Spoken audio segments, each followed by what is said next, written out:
Welcome back to Positive Texans Radio and HALT and Call for Backup.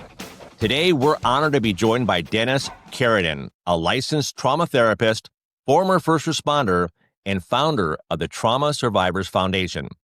Dennis's work focuses on critical incident stress, cumulative trauma, and how prolonged exposure to high-stress environments impacts performance, safety, and life outside the job. He developed Critical Incident Response Strategies, a training program that equips first responders, clinicians, and leadership teams to identify early warning signs, respond effectively after critical incidents, and reduce the risk of long-term psychological injury. Dennis is known for his straightforward, practical approach grounded in real-world experience rather than theory, empty reassurance, or power-through-it messaging. He has trained thousands of professionals across law enforcement, fire and EMS, healthcare, and other high-risk industries. This is a powerful conversation about trauma, resilience, and what it truly takes to stay human in this line of work. Dennis, welcome to the show. Thank you so much, especially for that introduction. I always question who is that guy that they're talking about, and then I figure out it's me, and I'm like, wow, I'm impressive. Yes, you are. What? Thank you. Dennis, tell us about your background a bit. You got a lot of initials after your last name. It's the alphabet soup, you start just gaining. It's kind of like potato chips. You can't get one degree or one license. You have to get multiple. So I was initially licensed in 1996 and licensed at the master's level, and then went on for the PhD training. Nationally certified counselor, board certified expert in traumatic stress, diplomat for the American Academies and Experts Traumatic Stress. I am a former firefighter and an EMT, and I always say my greatest initials are DAD. I am a dad beyond dad. So, outside of anything that I do, and I always tell people, like, look, we could talk theory, we could talk science, but if you really, really, really want to get to know me, then somewhere out there is a picture of me as a pretty, pretty princess because my 4-year-old put a unicorn helmet on me and painted my fingernails. So that's who I am. Yeah, we started the Trauma Survivors Foundation. I've been in practice for now almost 30 years. We're actually 2026 will be my 30th year. And my entire focus in that time has been on first responders, healthcare workers, and really have just kind of developed theory based on actual practice versus the other way around, so it's been fun. And that's me. What's the backstory to you? How did you get to where you are today? What did you mention? You were a firefighter, EMT. You're probably like me, a lifelong EMT, because it's once you get that certification, you don't want to let it go. Right. Well, I was born and bred Wilmington, Delaware, and I think, a lot of us in the Northeast area, you kind of look at service more than anything else. You look at charitable and service, and I'm not saying that's not in other regions of the world. It's just, it's pretty blue collar around here. And I ended up joining, when I was 16 years old, joined a local fire company, as a junior firefighter. I hit 18, got my EMT, weren't allowed to get it until then. And then I decided to go against all my family values and actually go to college where, my father worked I always say he works for Chrysler University. My dad was an auto mechanic with Chrysler. It was just, I grew up with police. I grew up with firefighters. I had friends, family. That's who we are. And I fell in love with medical science. So when I first got into college, I wanted to be a family physician. That made complete sense to my father. When I went to him and I said, "Hey, Pop, I want to be a doctor." And that made sense. It was like, okay, well, that's good. My sophomore year, after meeting one of my mentors, a Dr. Pat Krantz, you have to know this force of nature to know how she changed the way I thought. She was about 913 years old when I first met her, and she would drive around campus in this twin turbo Z with the T-tops and playing like Iron Butterfly. And I mean, she was a hippie, but she was the coolest psychologist I knew. And she started shaping the way that I fell in love with psychology. That was her, and so I go back at a Christmas break. I had already accumulated all of these credits about, inorganic chemistry, organic chemistry, all this great stuff. And I go back and I sit down with my mom and dad and I said, hey, I want to be a therapist. I want to be a psychologist. And my dad looked at me and said, yeah, I don't know what that is. And I was like, well, we talk to people and help things. And he goes, like a priest? And I said, yeah, but I still like women, Dad. And he's like, oh, okay, well, that's good. Keep going. So Likes your dad. yeah, it's Pop. My mom still says, he's a doctor, but not a real doctor. So I get it, and love her to death for it. So from there, I ended up going into, I had only wanted to be an owl. I only wanted to go to Temple University. They had at the time the best cognitive behavioral therapy program, which they still are. They're world rated for it. But I knew that was what was emerging in the world of first responders, is that cognitive behavioral therapy was the way to go, was the way to kind of work with it. And I didn't want to get into psychiatry. I kind of felt the path of where psychiatry was going, of 5-minute med checks and giving people just medications, not really doing therapy. So that wasn't me. So when I got into it, I then was recruited by my next mentor, who was a 35-year veteran of the Philadelphia Fire Department.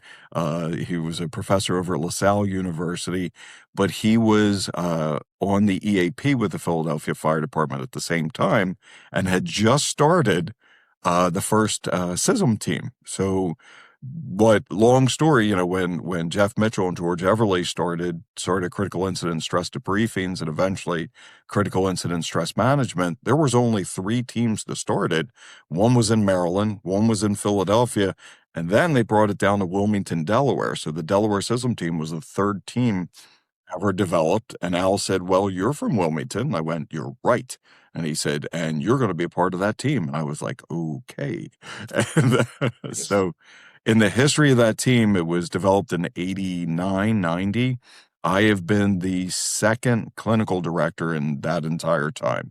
First was an Army veteran, was a Vietnam veteran, Mark Kofke, that worked with the VA, and he was working directly with the fire department. Since that time, I caught the trauma bug, and it was, what can I do to develop my skills better to help first responders and healthcare workers? So got all the certificates, got all the training, did all the debriefings, and, here we are today. Now we were 2013, it started the Trauma Survivors Foundation, wrote my first, few books, have a couple in the works, and here I am. So it's been interesting. It's been an interesting ride. Yeah. It's so critical too to understand, especially having people like you and Jim out there that are really doing good trauma work, because it's hard enough to get first responders, because we're both former, I was law enforcement. Actually, Jim was law enforcement too. It's hard to get first responders to say that they have issues. First of all, to have the departments buy in on it and say, okay, I want my troops to get help, and make sure that the stigma isn't so thick, because a lot of us just wear this badge and we think that we're untouchable. But trauma work is very important to understand as a clinician, to give that credibility to others, that they can come to you with that trust, and they know that you have that knowledge and that care and empathy. I agree 100%. It's, we talk about credos, that credibility, that ethos, that ethical responsibility. I had that epiphany the other day with one of my fraternity brothers. This man's known me since 1988. And I sat down with him and I said, I didn't realize how most of my adult life has been based in secrecy. And he goes, I'll be your nod man when you start going a little crazy in the head and you start saying things. He goes, I'll make sure we put a bullet in your brain. And I was like, thanks, man. He goes, no, you got to look at it. He goes, how many And you can't even count this number, but how many law enforcement officers, how many firefighters, how many FBI agents, how many nurses, doctors have you seen over your lifetime that have given you unbelievable sensitive information? And I looked down and I was like, wow, now I am a little afraid of myself going crazy. Thank you. But it's true. It's the credibility that it takes years to develop it, and it literally will take seconds to destroy it, Mm. especially in the first responder world. Yeah, that's a really good point. Definitely, 100%. I mean, I was a cop for 20 years or 19 years, and we don't trust a lot of people. And all it takes is that you might have a great game face, you might have some really good stuff to say, but that one time that lose that credibility, it spreads like wildfire for sure. Yeah. Departments talk, and especially in this area, and I would assume it's in any area, where you have, if we look at the numbers, and I always talk about the numbers, you have 1.1 million certified officers in the United States. You have 800,000 paid and volunteer firefighters. You have 50,000 EMTs. You have 20,000 paramedics. You mean you're not going to tell me that somebody can't do a quick flash to everybody to say this guy isn't worth it? I mean, come on, that's that's a little ridiculous. That ultimately you are looking at such a small portion of society that is the most closed, but also the most loyal and dedicated. And it's when you get into that society, whether you get in the way I did, which, was being a part of the first responder world, but also, through the EAPs, through the CISM teams. But when you get into that, it's an honor. And you should hold it in an extreme level like that. That should never be broken. At least my take on it. There might be other people that would disagree with me, but I haven't seen it any other way. I've seen it both ways too, and I think Jim has also, and we've talked about it before, is where, I mean, I've worked in the clinical realm of, recovery since, I left law enforcement. And I tell the guys, that I deal with and the girls, kick the tires, come in, ask those questions. Because I know the trust thing is a huge thing, but, just sit down with a therapist, a clinician, a case manager, or whatever, and start diving deep into those things when you feel safe enough. And you might not feel safe for the first couple sessions, but don't give up on yourself. And when you start feeling those little twinges inside saying like, oh, you know what, this is getting a little bit deep, I want to leave. Jim says it a lot too, but do the opposite of how you feel, right? So Right. I get it. It's funny. We get the newbies, right? Everybody that goes to therapy. And then all of a sudden they start realizing that it's helpful. And I have, officers, firefighters, what have you, nurses, docs that have seen me now for years. And it's moved from the crisis response, like something bad has happened, whether it was a shooting, a bad run. And now they're coming in just kind of like for the offloading for life coaching, and I never, I don't hold people, and I think this is any good clinician. You don't hold people when it's not necessary, but you think the dynamic life that a first responder lives or a healthcare worker lives, there is always some sort of issue that happens on a week-to-week basis. I was just giving a lecture at my alma mater at Temple University, and we specifically discussed the amount of critical incidents that a first responder sees in their lifetime, and or at least in their 20 years, we'll say, of working. And the average citizen, the person out there in the world, is probably only going to see 3 to 4 critical incidents, and it's most likely the death of someone. It's a bad car accident, fire, whatever it is.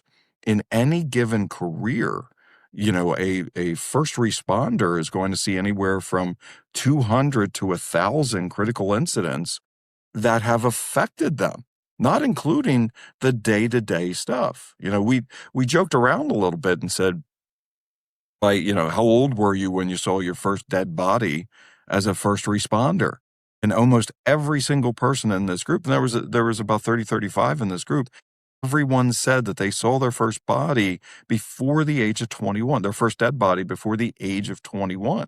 where I have people, in my little circles of the world, that their first dead body they saw was Mima or Mamam at 82 years old. And so Yeah. you got to think about how that really kind of affects a person, over a lifetime and over a career.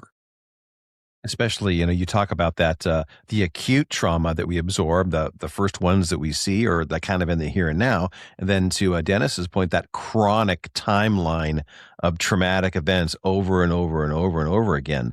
And one of the things, like, to refer back to what Mike was talking about and what Dennis was saying is, not every emergency responder will connect with a, emergency responder experienced, meat in the seat clinician.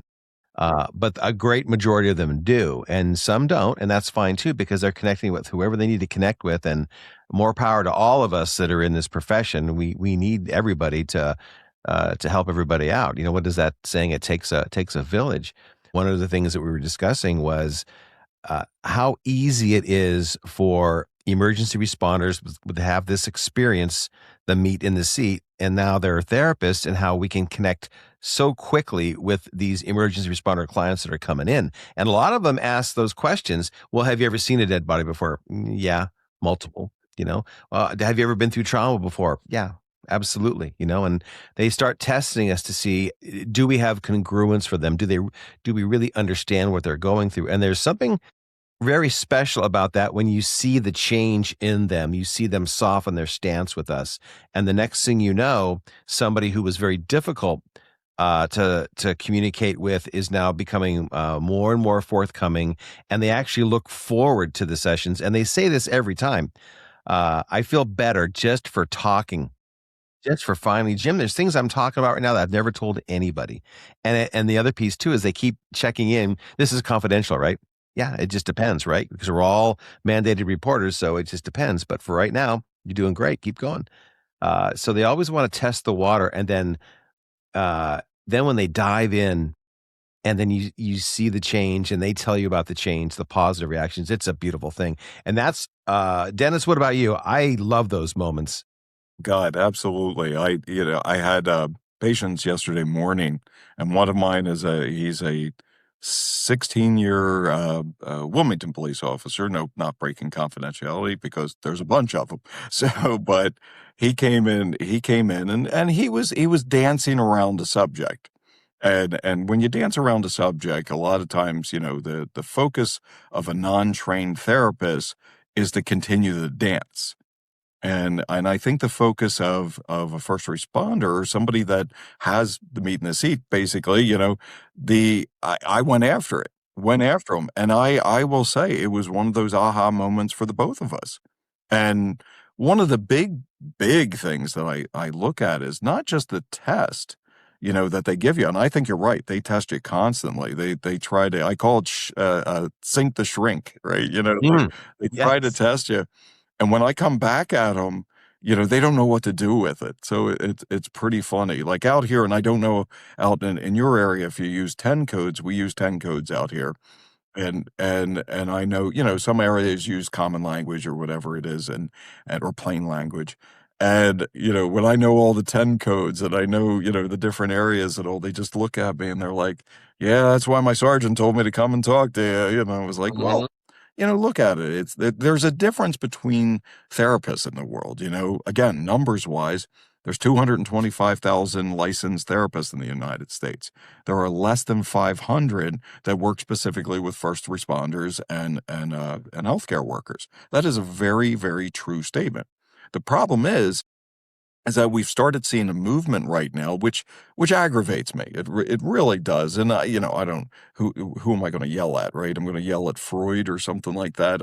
It's not what I'm going to do, but I will call people out. I don't have a problem of advocating for my first responders and healthcare workers, but we have a movement right now in the healthcare world that started a little bit before the pandemic, but then exploded after the pandemic, is that there are therapists that are viewing first responders and healthcare workers as an untapped resource, because the majority of the time they have state insurance that's very good insurance policies. So now these workers are doing I don't know, like a weekend seminar to become a trauma-informed therapist and have no background whatsoever, and then they're putting themselves out there. That actually does more harm than it does good. So I do agree. It's whoever you connect with, but there are ones that are billing themselves as a first responder trauma therapist, and they are not. And that does create problems. And so what happens is those folks will eventually make it to my office, and I'm having to undo therapy versus just provide therapy. I That's love, sorry, yeah, Mike, go. I love that you're talking about this right now, because I was thinking as you're talking about therapists, I saw a clip of you recently exactly about this, and you had a lot of passion to it. I got a little fired up. You got fired up, and I love that. I love that about you, because you talked about that, and like you just said right now, those 500 licensed therapists that deal with trauma and first responders, okay, across the nation, but then there's this movement of these 2-3 day classes on how to be a trauma therapist, and you could do more damage than you can do good if you're not actually living it and actually practiced it, and you're saying you're something that you're not. You can really do, and it's a niche, right? Okay, well, the first responders need help, and let's just jump on the bandwagon and get all these guys help, and making sure we're doing these trauma, informed therapy sessions with them. But a lot of times we're opening up things and we can't close them. Like for me, I mean, I've been working as a clinician. I'm not a therapist, but I, got my CADAC, a drug and alcohol counselor, and I started back in 2013. And I've been in a couple situations like you guys probably had early in your careers as a therapist, where you open it up and then you're going, what do they say about closing? How do I close the gap before they leave my office? Because I don't want them to be more traumatized when they leave. And I don't want, you calling them on their bullshit is like, let's not dance around this thing. Let's get to the heart of it right now and take care of it, instead of them saying, I'm good, let's leave my office. And a lot of therapists and a lot of therapy and recovery gets a bad name too, because of these things. We get a bad name because, hey, I don't trust this therapist. They did this and this. I'm not going to go back. And it's a great conversation to have. But I did see that clip, and I'm like, that is great. I'm glad you're putting that stuff out there, because we're right on board with that. That one, and that goes back to somebody that was billing themselves as a trauma therapist, and they had worked in the prisons for 4 years with inmates. And I went, and so, I got stitched by a buddy online, and I went in and I looked at it, and I went through it, and this person was calling her first responder patients her firsties. And I said, are they Taylor Swift fans? I was so fired up after seeing that. Like I try to stay buttoned up. That's kind of my response to things. If I try to stay calm, I'm fairly stoic. But man, that fired me up. That was one of those ones that I said, no, you're going to hurt someone. You can actually cost someone's life because of your ineptness. And if you look at the 3 therapists out there, right, you have the trauma-informed therapist. That only means that you understand that trauma somehow has affected the way that the person behaves. That's it. There's nothing else other than that training of saying that trauma can affect your cognition, your emotional side, your mentation, and so forth. The second is one that specializes in trauma. Well, that's great. Most of the people that specialize in trauma typically are referring to domestic violence, rape survivors, what have you, car crashes maybe, what have you. But then at the end of the day, you have a trauma therapist. That's somebody that has been through the muck and the mire, that are on scenes, that are working hand in hand with first responders, healthcare workers. You find them in the different agencies and so on. So yeah, I would always caution a first responder. I would always caution them. Know the background of that therapist. Really vet them out.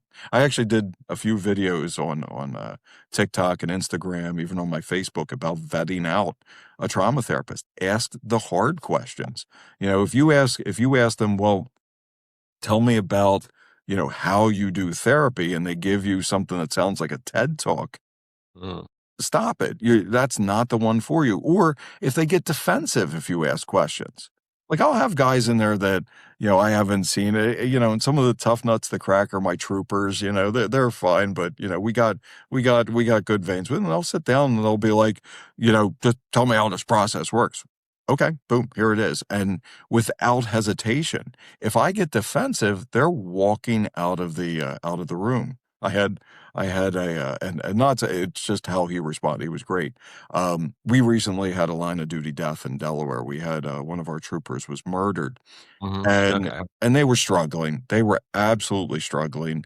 And a group of the troopers had come to see me privately, and one of them started discussing a therapist, and I went, "Oh, you went to go see her," and he goes, "You know her?" And I said, "Yeah," and she goes, "Well, please make sure that you tell her she's absolutely out of her mind crazy." And I said, "I've heard that multiple times. For some reason, she got on some list for troopers to go to, and she is completely inappropriate for a state trooper. She starts the meeting by burning sage and talks about crystals." And I went, "That Yeah. no, troopers That's gonna may shoot scare you." people away.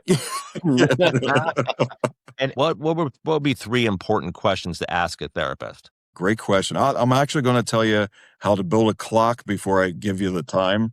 So during that nasty little thing we called the pandemic, my aortic heart valve decided that it needed to come out. So I had open heart surgery during the pandemic and ended up getting a new. I thought I had a piggy, but apparently I have a moo valve. I have a little cow in me. It's actually. I'll eat more chicken, but I like my cow valve. Wow, you got it in the Yeah, blood. suddenly I'm spelling chicken differently. Me and Chick-fil-A have a little love Right? affair right now. So my surgeon, and I always praise his name, Dr. Joe Bavaria. He was with Penn at the time. He's now with Jefferson in Philadelphia. Afterwards, he gives me a list of 12 therapists. He goes, "Look, man," he goes, "I'm not going to lie to you." He goes, "We gave you 6 months to live and we couldn't get you into surgery for 5 months." He goes, "That puts a lot of strain." He goes, "You know that as a therapist, plus all the things that you've seen, everything that you've done in the pandemic." I mean, I was probably the busiest crisis wise that I've ever been in my life during the pandemic. I actually had a letter from Homeland Security that allowed me to travel anywhere that I could go because of the amount of crisis that we were going. So I go to these 12 therapists because I wanted to vet them out. The first woman I sat down with, I sat in, all of a sudden, 5 cats started emerging from somewhere. Now, I love animals and all, but not in my therapy session and not 5 of them. And I looked at her and I literally said, "What the hell is this?" And she goes, "They give positive energy." And I said, "No, they're giving me hives right now." I said, "This is a little weird." And so I never got past any other phase except I sat there and she does this. And so the next guy I went to go sit down with, and he looked at me. He was a younger fella, and he goes, I have to be honest with you. I can't see you as a patient." I was like, "Oh," I said, "Is it my background? Is it?" He goes, "No." He goes, "I just really wanted to meet you." He goes, "I've heard a lot about you." And I went, "Dude, are you out of your mind?" Like, it was just like, you could have given me a call. I would have answered. Another guy I met was just he, he starts it with, and I don't know what he was trying to do, which I thought was hilarious. We have the main line up here in Pennsylvania, it's Ardmore and Bryn Mawr and all this stuff. So little upper echelon. And I sat down and he goes, "Well, give me your background." And me being the smart ass I am, I was like, "Well, I like long walks on the beach and margaritas and, And he goes, "No, no, no." He goes, "Tell me your background." And I said, "Well," I said, I'm Italian Catholic, from Wilmington, and he looks at me and he goes, "Well, I'm not going to hold that against you." And I went, "E- Excuse me?" And he goes, "Well, I'm Jewish." And I went, "So what the hell does me being Italian cat like? I didn't do anything to you." It was so bizarre going through these 12. I had another one that cried when I told her what I did. It was Mm. really bizarre. So I go back to Joe Bavaria and I have this list and I said, "Look, Joe," I said, "please burn this list, rip it up, shove it up someplace. I said, I just can't deal with this. And he goes, look, I have one more. And I said, do you think I really trust you right now? And he said, no. He goes, I got one more. She's close to you. I live in the Glen Mills area. She's out in media. Go talk to her. Okay. So I go walk in and I looked at her and I came up with the worst possible story just to kind of get her reaction. I walked in and I was like, I was just on a call where a guy ate 3, sheep heads and then he ate his own head. And it was just like, I just went off on this bizarre story. And she stopped and she looked at me and she goes, so are you going to tell me the real story or are you going to stick with that bullshit story? And I went, you're my best friend right now. You're going to be amazing. So she's been a godsend. She really is. Half of our sessions deal with just all the trauma, everything that I go through, with being on scene, doing crisis management. And then the other half is just about being a really good dad and not losing my mind with the kids. So when we go, and here's how we build the clock, right? So when we go to vet somebody, I think number one, you want to ask not just credentials. Anybody can have credentials, right? I could give you my alphabet soup. I could show you all my license in my office. Ask them experience. What is your experience with the first responder world? What's your experience with the healthcare world? What's your experience with another therapist? So start with that question. Now, if they come back to you and they say, like I've heard some of them, well, I worked with the brother of a nurse's husband's firefighter, stop. There has to be experience. You have to have done that. So that's number one. What's your experience? Number two, what does the session look like? What's going to happen during this session? Am I just here and you just want me to talk? Or are you going to ask me questions? Are you going to give me homework? Are you going to give me suggestions? Are you going to give me books to read? Are you going to make me, do a journal? What does this session look like? And then I would, and this one's a tough one. Experience is one thing, but I would ask, how many therapists or how many first responders or healthcare workers have you seen in your career? Really come down to the brass tack of numbers. If the person says, well, I've been in practice for 20 years and I've seen 3, firefighters, I don't know if they'd have enough experience. I don't know if they'd have the numbers that they would need, Yeah. And then maybe a fourth question is, what's your affiliations? Are you affiliated with the local, crisis team? Are you affiliated with a fire company? Are you affiliated with the FOP, the IAFF? Are you vetted by any of them? So the FOP, the national FOP, vets out therapists right now, which hopefully gives that credibility to it. And the IAFF are starting to do that as well. Yeah. And I think all around the country, too, they're starting to do that. Different areas are actually getting a list together. I have a list together. I have my own personal list. And, you're on it now, too, right? Thank you. Jim, I haven't got Jim on there yet, but he's working on being on the list somewhere. But, and those, it's so important to ask those questions and not to discourage clinicians out there that have a desire to work in this population, but you have to have that desire. You have to have that passion that comes from within. Like, okay, maybe I've never been a first responder before. Maybe I have family members, maybe not, but I have this passion to do this. Just give it time. You're not gonna get it right away. But when I first doing groups and when I first started doing counseling sessions, I was a cop for 19 years. I interviewed people. I kicked doors in. I arrested people. I protected the public. But then I sat in front of a group of people that were, 20, 25-year-olds and trying to do a group on, alcohol and drugs or whatever it is. It was sort of out of my element, but it just takes time to get comfortable in it. Just don't bullshit them, because if you bullshit us, you're not going to get a really good hold on your future as a therapist.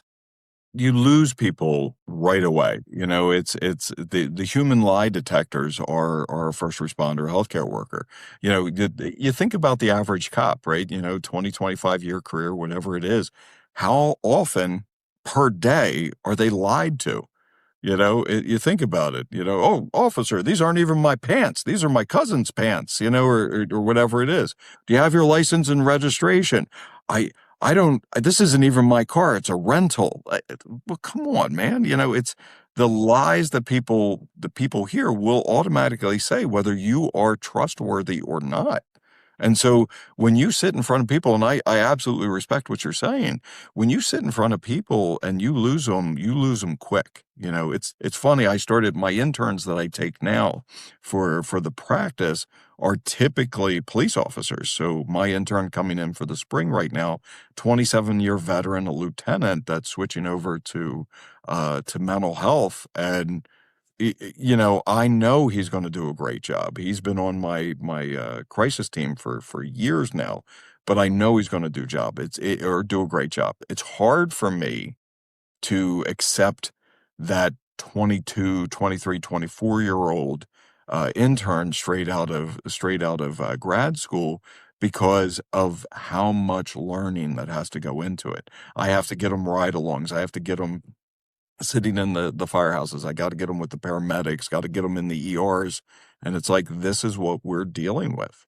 And some of them, in the past broke very quickly. Like they went on their first, ride along and came back and said, this isn't for me. And it's like, well, yeah, absolutely. That's respectable. Yeah. Yeah. And on that note too, we as therapists that are specializing with first responders, we're always having those conversations with our clients. Number one, they're struggling in their career. Well, do you want to stay in your career, or is it time to start looking for something else? Or even coming in as like interns or associates, the new therapists, do you find that you love what you do, or should you start going to plan B? And those are all wise conversations and all wise decisions to make, because like Dennis is talking about, we're not dealing, the difference between being an ocean lifeguard and being a therapist comes down to whether or not they're going to offer me a barbecued hamburger. When I'm out there on the beach, I'm everyone's best friend. They all want to, they treat us well, generally speaking. And when you get into therapy, you're literally in the 911 of the 911 people. And it can be unpleasant. And oftentimes, and Dennis, jump in here, oftentimes we hear that same kind of quote, this is the first time I've talked about this. And it's deep, and it's deep. And they've been holding on to this forever. And in the moment, it's like watching my dad. My dad would never, World War II, Marine Corps, World War II, Korean War vet, never talk about the war, never talk about anything military wise. And then once in a while, he would let you in and tell you something. He'd have to stand up, excuse himself, and cry. He didn't want us to see him crying, because it was just like everything would fall apart at that point. So Dennis, jump in if you have any thoughts on that. No, absolutely. Most of the time, and I say most, it's not all the time, but most of the time, the first responder that does come in is coming in because they are going through a crisis situation. They were told they should go. They had that dark moment or whatever it is. And just being able to sit in it with them is unbelievable. And I always I tell them, I will carry the weight until you are ready to carry this. Mm-hmm. The bottom line, I am your guy to do this. And if you're not ready to give me the weight, I get you, I understand, but I'm here for you. And I would say 99% of the time, here, take this. And then when they're ready, we shift it back. It's also, it's wild. I have one of my fraternity brothers he gave me a t-shirt that says I'm the one 911 calls, which I haven't worn it out in public yet. So I'm going to hold that off, but it's wild how that works in our worlds. Like, how does that help us? How does that, factor into play of when we're talking to somebody, how well does this help? So sorry, when a first responder comes in to talk to me, it's normally after a crisis, or they were told to come and talk to me. And when I say told, typically it's from a friend, a colleague, so forth. We do get mandatory referrals or what have you, but I always tell them, I'm here to carry the weight until you're ready to carry the weight. And then they look at me and I said, look, if you're not ready for that, I completely respect that. But I'm here. I'm in front of you. Make sure you give me that weight. And then when they're ready, we hand it back to them. They do great. And it's this huge sigh of relief. You see the arm, the shoulders go down. You see them not as intense anymore. And it's not, I don't want to say there's an addiction to therapy. Maybe there is in the world, but this is more of addicted to feeling not terrible. It's not necessarily about feeling joy and happiness yet. The first few sessions, it's about not feeling terrible. And then sessions after that, it's like, okay, well, let's find that happiness again. Let's find that joy again. And so they get addicted to that beginning of just not feeling terrible. Good. Nice. Tell us about the books you've written and your presence on social media and podcasts. It's funny. I had in my background, I think a lot of therapists, a lot of professionals do, I'm going to write a book someday, type of thing. Well, my someday took me 20 years. It wasn't that I was too busy. I think you make time for things, you do whatever. It was, I was in the doing of everything. I still wanted to learn. I still wanted to make sure that if I wrote a book, it would make sense, right? And so I read an author's book. He had been a therapist for I think 6 years. And then he wrote this incredible theory. And I read it and I was like, wow, this is a steaming pile of garbage. This is a terrible, terrible book. That kind of therapy. Yeah. That kind of one. And I thought it was going to be great. And he had sent me an email and asked if I could review it. And I absolutely, I did. And I came back and I said, you're not going to like my review of it. And he said, well, what do you mean? And I said, you're just going to have to find somebody else because I didn't appreciate it. So my first book that I came out with was I wanted to do practical guides. I wanted to do something that if you were a first responder, if you were somebody that ultimately was just doing something in the world to change yourself, what would that be? And so my first book I wrote was called Own Your Bullshit. And it was basically a 30-day guide of just owning your stuff. And so I started with that. And then I wrote the First Responder's Guide to Resiliency. That was my next one, of taking step-by-step approaches to being resilient.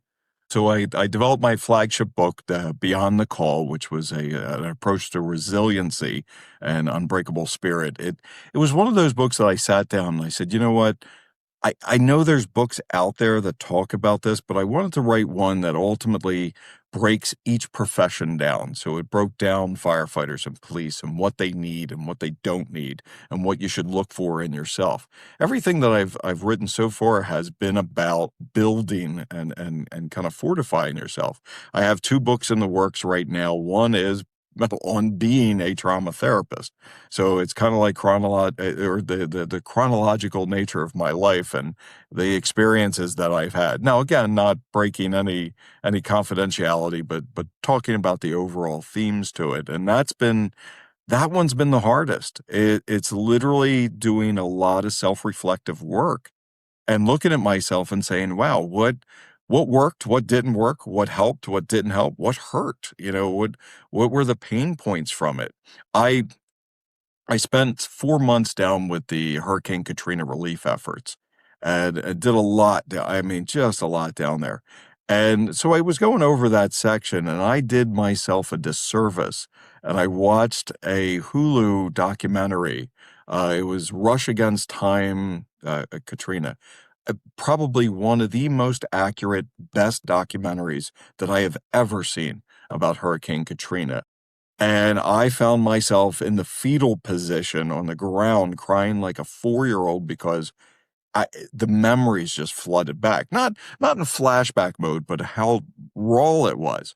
So as I was sitting down writing that chapter of my book, I was in that mode of, wow, that actually happened.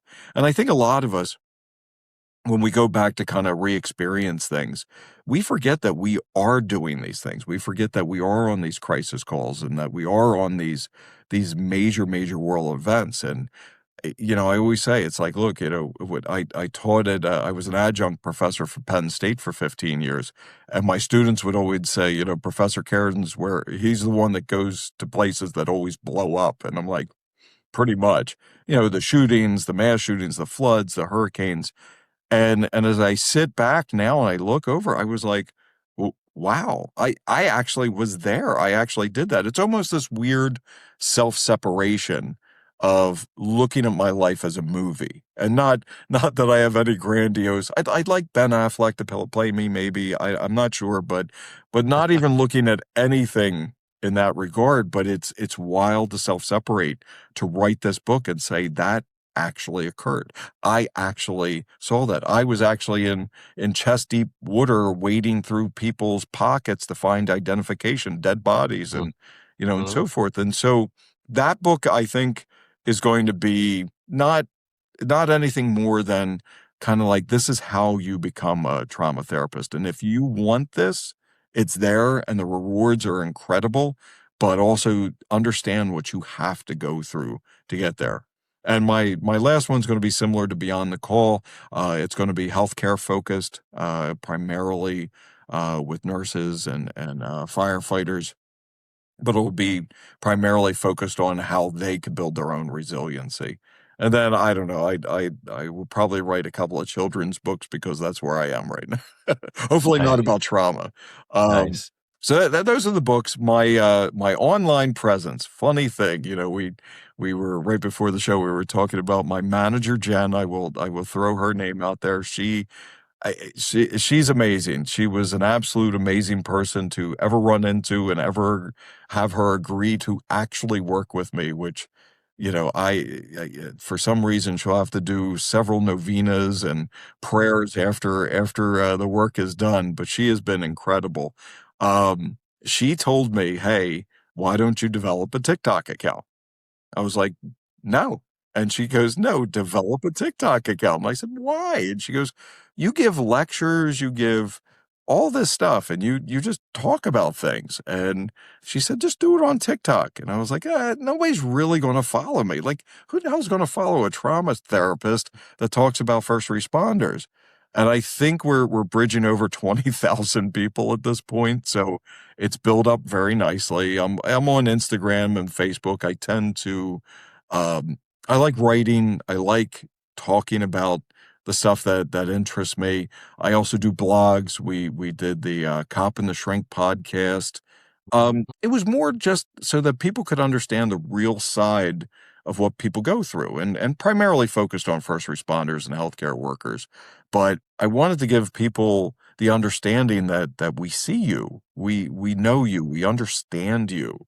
And if I'm telling you something that resonates with you, then that means I touched you in some way that isn't dirty, I guess, but I touched you in some way that made sense to you. And now you're going to come back and you're going to say, wow, this guy gets me. And trust me, there's tons of people out there that do get the first responders and healthcare workers. And that's where I found you at too. When I first went on TikTok, because I wasn't on TikTok. I mean, my kids were on it years ago when it was Musical.ly. Musical.ly was before TikTok. And my daughter and my son, we used to play on. I'm like, oh, what's all this stuff? Whatever. I'm not going to do that. But I started doing it in 2025, and then I'm always looking for people that are on the same wavelength that me and Jim are talking about. I want to get good information. There's so much to talk about out here. Whatever is going on the outside, what we do, talking about recovery, resiliency, working with first responders, trauma, it's not going to have a time limit. It's going to keep on going on. Our world events will pass us, but what we're doing right now is timeless, and it's going to grow into something more positive. But I saw you, I'm gonna follow this guy because I want to create a following. And I get excited too, like, oh my God, I got 3 likes. Jim, I got 3 likes. That's great. Oh wait, I'm gonna have 4 likes. One's mine. but you spoke to me. I'm like, oh, this is good. And that's what I found out too. People will listen to podcasts and some won't. Like, this is too long. Our attention span is so short, right? And it's like, oh, a 3 second thing on this. Oh, this is great. Or makes you laugh. Or maybe 30 seconds of this is what I'm about. This is our direction. And that's where we've tried to steer this more where I can take apart a podcast and take out really good parts just to put that out there for people to hear and maybe spark something with them like, oh, I get that now, right? And maybe go in a different direction. And that's what I loved about you and about what you said and your passion is number one, right? Your passion for this thing is so important because you speak the truth. And when you can see the honesty in someone else and get them and we get you and you get them at the same time, it makes life a little bit smoother where it's like, all right, I'm not alone in all this. Other people are talking about this too. Yeah, it's that and you're right, 100%. It's a connection based type of thing.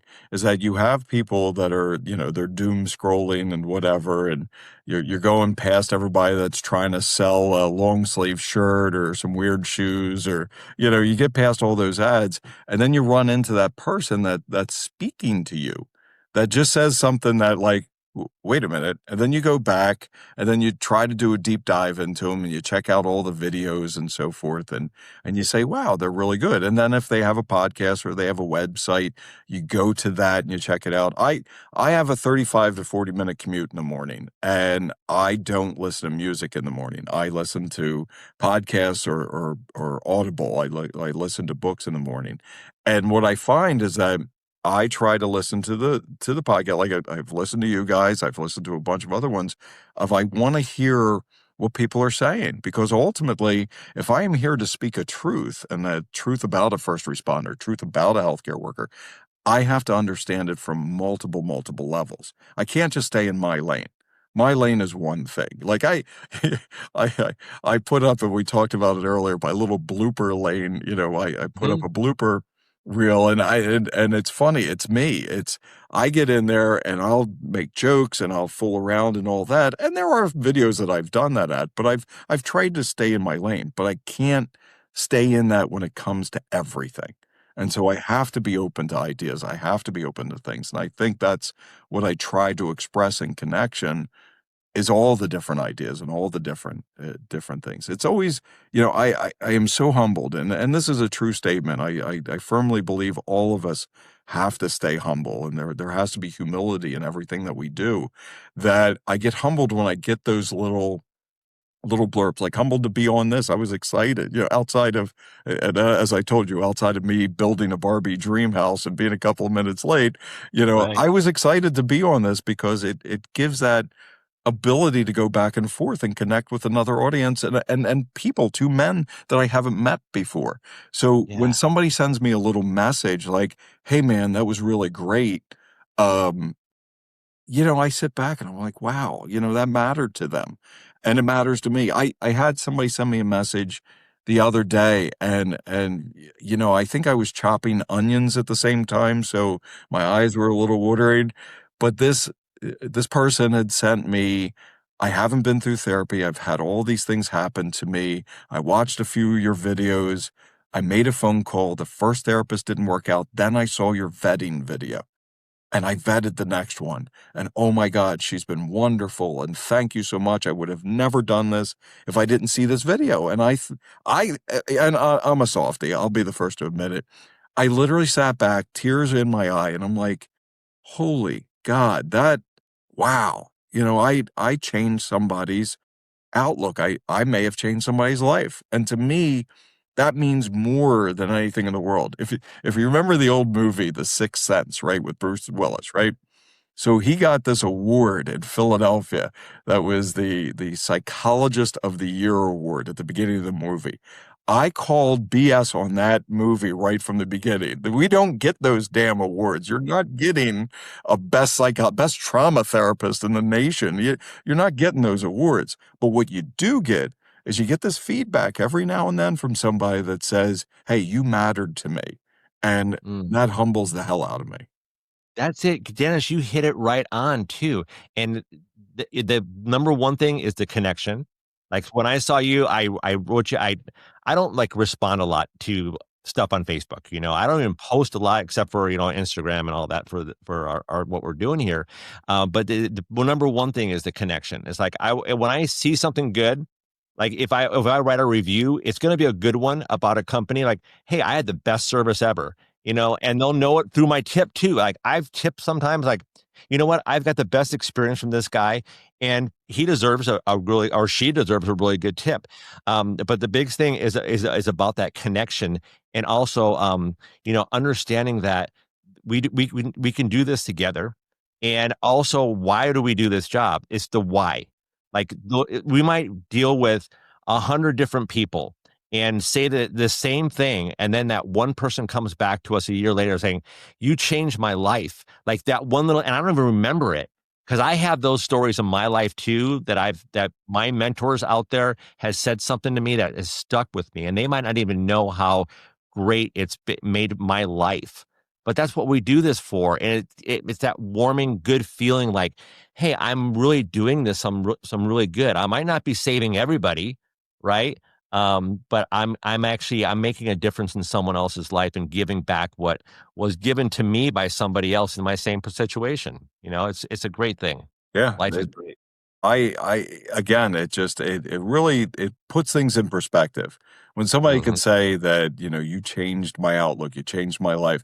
Hey, I have a better marriage because of you. I have a better outlook on my job because of you. I don't feel terrible because of the things that you and I talk about. And I always tell folks, look, I'm your humble life guide. That's what I do.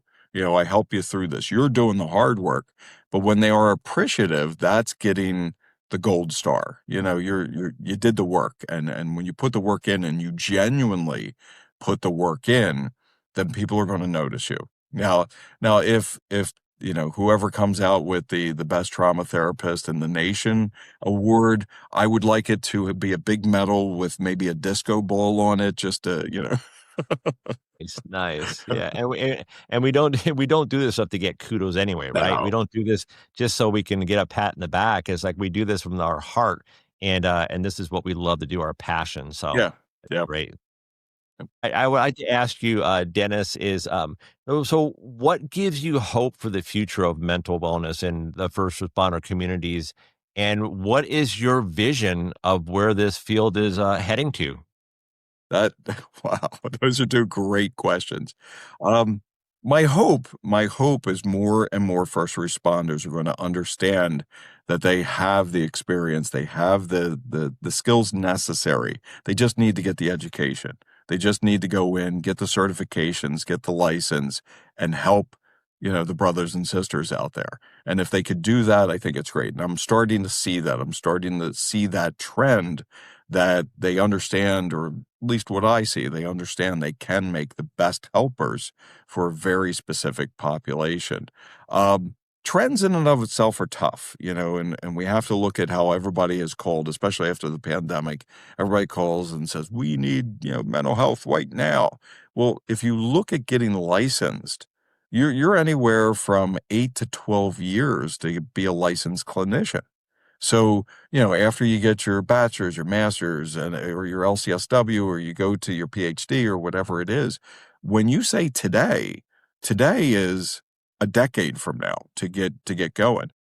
I told this to my class the other day, said if we look at the average age of therapist, just out of that 225,000 in the United States right now, the average age is in the high 50s, low 60s, so 59 to 60 at this point. We have what's called the graying out of our population, although my hairdresser would tell you differently. But there is a graying out of the population, which basically means is that clinicians are getting older and older.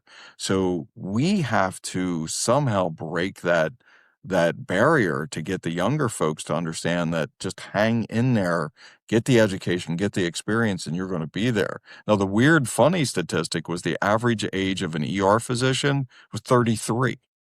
So, I don't know. I always question anybody that tells me anything about my health that when their birth date starts with 2000, if your birth date doesn't start with 19, You're really not going to tell a Gen Xer much, but what have you. So my hope for the future, my outlook is positive. We just need to do a little bit more work. I think clinicians need to do a little bit more work to start building a mindset into the younger population.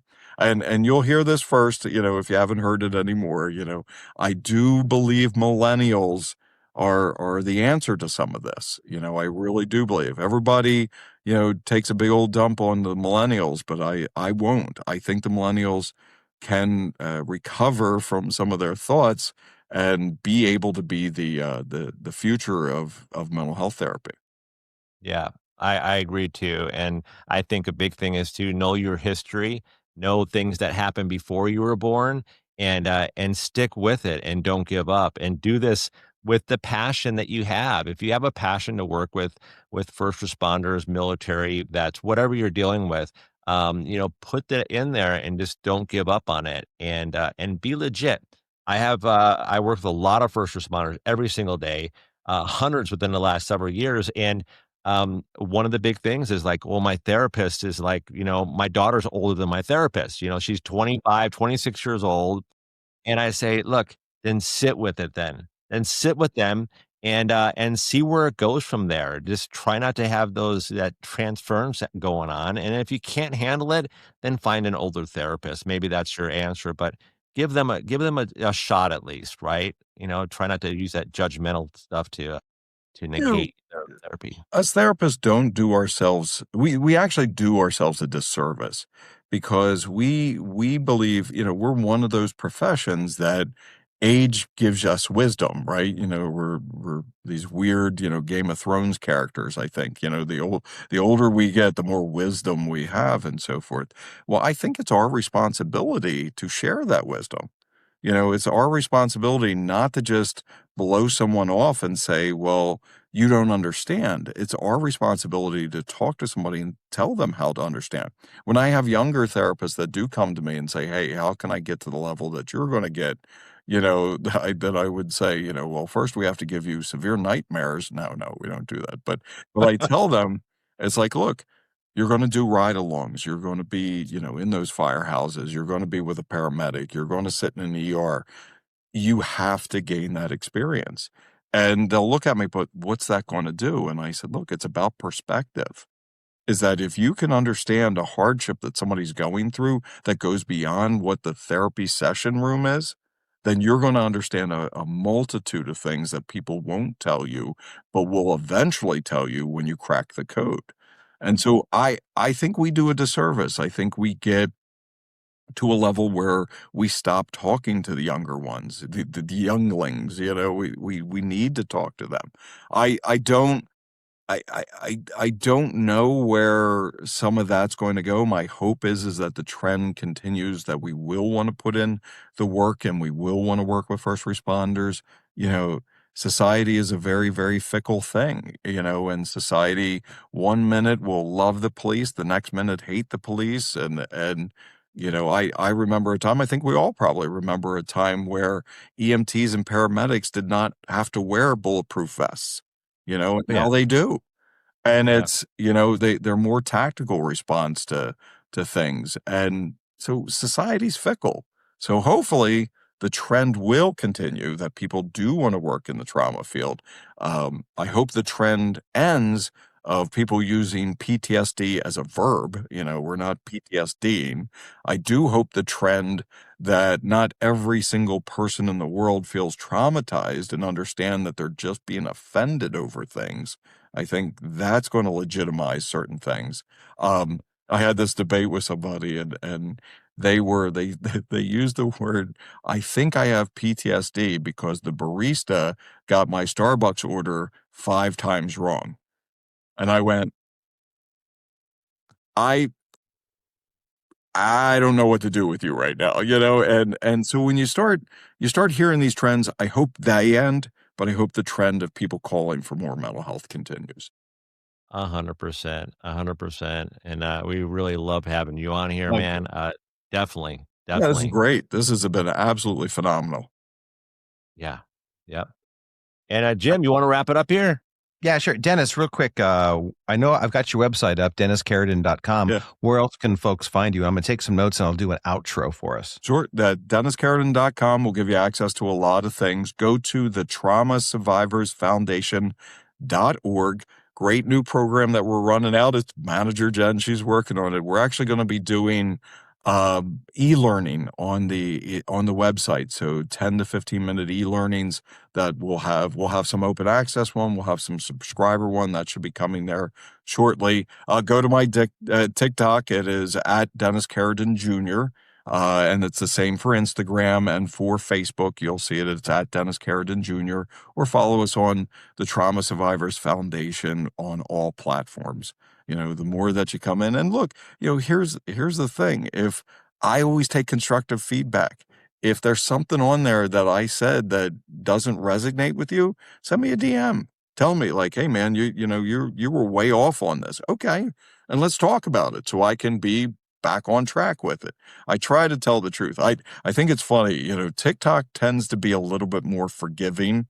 Like Facebook right now is a dumpster fire. If you haven't figured that out right now, it is a dumpster fire of negativity. TikTok tends to be a little bit more forgiving on things, and people will ask you questions and try to clarify whatever. I haven't really gotten tons of negative things on TikToks, but I post to all sites, so make sure you follow. Awesome. Is there anything, Dennis, you wanted to say that you hadn't had the chance yet, or you just remembered? Yeah, I don't think so. No, I think that's, oh my God, this has been great. You guys have been amazing. Thank you, and we'll put you out there. We'll stay connected. Definitely, I'd love get to Jen on. That would be great. Oh, yeah. Why not? Yeah, we'll have. Yeah, definitely. We love that because it's all about connection. It's all about staying connected. And moving forward in all this because it is in the recovery field, in the mental health field. This is a new venture we're dealing with. Sure, especially with the internet and all this stuff and the the different ways we are able to communicate with other people. So we really love having you on here. Thank you so much. Again, guys, please keep in touch with us. We'd love to come back and do it. And whatever specific that you need, if it's even with an event that you want to break down and discuss. Ladies and gentlemen, that man right there, Dennis Carradin, a licensed professional counselor of mental health, nationally certified counselor, a board-certified expert in traumatic stress, and a diplomat for the American Academy of Experts in Traumatic Stress. There's so much to this man's background. I'll give you a couple of highlights. First off, you'll find him on his website, www.DennisCarradin.com, DennisCarradin.com, where you will find all of his different platforms to locate more about him. He is the executive director of New Perspectives Incorporated, a private counseling agency in Delaware, and he served on the faculty of Penn State University, their Brandywine campus, for 15 years. Dennis is a trained trainer for Crisis Care Network and CEO of the Trauma Survivors Foundation, and a published author with such titles as Beyond the Call, A First Responder's Guide to Unbreakable Well-Being, The First Responder's Guide to Self-Care and Resilience, and Own Your Bullshit. Dennis, thanks for coming on the show today. We look forward to having you on again. And don't forget, fly, Eagles fly. Go Birds. That was the battle cry last night at the Flyers game. It was great. That as we're walking down the halls, everybody's going, "Go Birds!" I'm gonna take every little bit of that out. I'm gonna make a reel like Dennis had on TikTok. It's gonna be great, Jim. Awesome. Would you mind? Make it rip, Mike. I need your help big time on that one. Dennis, I hope you enjoyed being with us. I got to tell you something, man. I don't like Mike anymore. I have a new best friend in you. So thank you. Well, right on, man. You guys Dennis, have been awesome. You guys have absolutely been awesome. I do. Awesome. I absolutely love this. This has been great. Awesome. Let's all stay in touch and let's get him back on again. And if we can ever be of service to you, Dennis, don't hesitate, brother. Absolutely. Absolutely. And everybody listening out there, if you're going through struggles, you're going through some problems, you can reach out to Dennis. You can reach out to Jim. Maybe not reach out to me now because Jim doesn't want to work with me anymore. But, we all go through things. And the big thing we can remember is to halt and call for backup. Don't get fooled again.